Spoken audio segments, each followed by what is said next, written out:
I look after NBC promos, NBC Universal. So I look after music for promos for NBC, Bravo, USA, Sci-Fi, Oxygen, news, sports, and entertainment in the States. So if there's a particular commercial pop song and we've got a budget, I'll find that song that will work for that spot.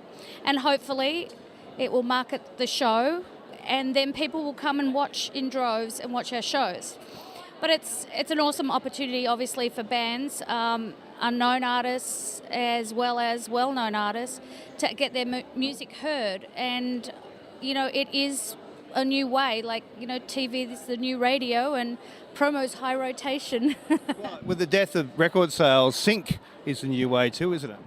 Yes and no. I mean, everyone has gone towards that. Everyone says that sync is going to save the labels and the publishers. But what people don't realise is the budgets have been reduced. There's a recession out there and budgets have been reduced. So it's a way in helping. It's not the be-all, end-all. I think if you have a promo or your song in a television show or a film, ooh...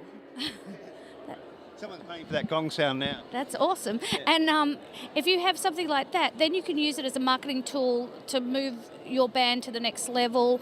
You can, you can use that as say, look what we've done, and help promote your record and get record sales. And I mean, record sales aren't completely dead yet. Yeah. So people still buy, well, maybe not CDs, but they might buy singles, and it's a way to introduce the band to a broader market. Maybe, it's happened to me in the past where managers have said to me, we were looking at getting dropped by a radio station, but they saw your promo and they thought, oh, well, that's cool, they're using it. So then they kept it on and then got them into higher rotation. So the radio station kept them on. And that's an awesome feeling for me, just knowing that helped them. But it's a joint effort. It's, TV, it's radio, everything together. What's been your biggest success? You can drop names here. Would you say where you've actually made a difference on the career of an artist?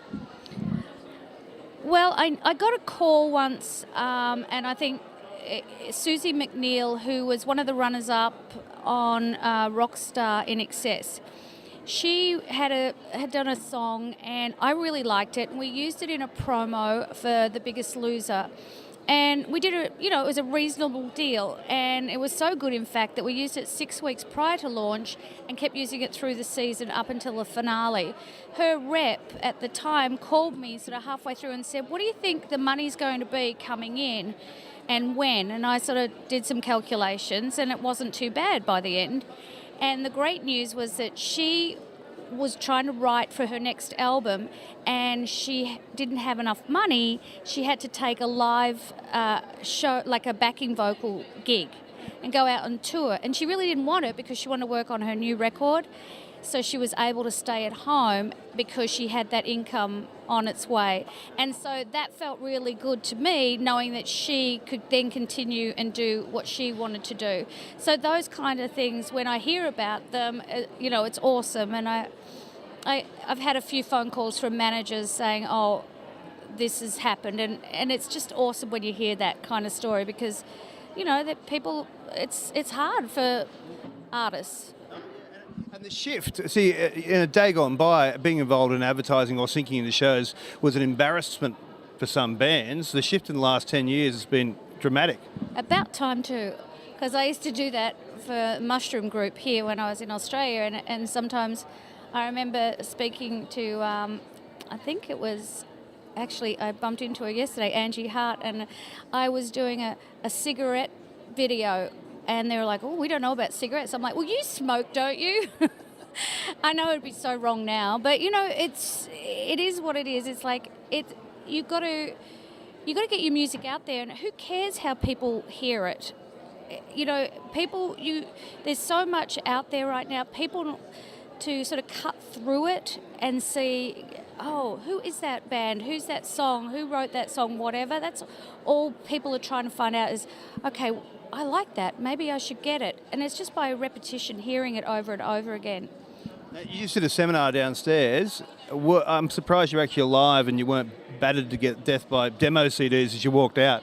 Well, the good news is APRA is looking after me by getting a box and sending it to me. So it's a lot easier that way because I really just don't have enough room in my suitcase. It's going to be a big bloody box, I'd say. I know, I've got a lot of listening to do, but it's cool. I love listening to music, and thank God I'm a big music fan. I can't write, I can't sing, I can't play, but I've always been a music fan, so that's what I do is I listen, and then if I hear something, I'll, put it in a folder on my iTunes and keep it for something and see what happens. Well, if you could, you probably already answered this, but if you could put your seminar down into like a nutshell, what was your message today to artists?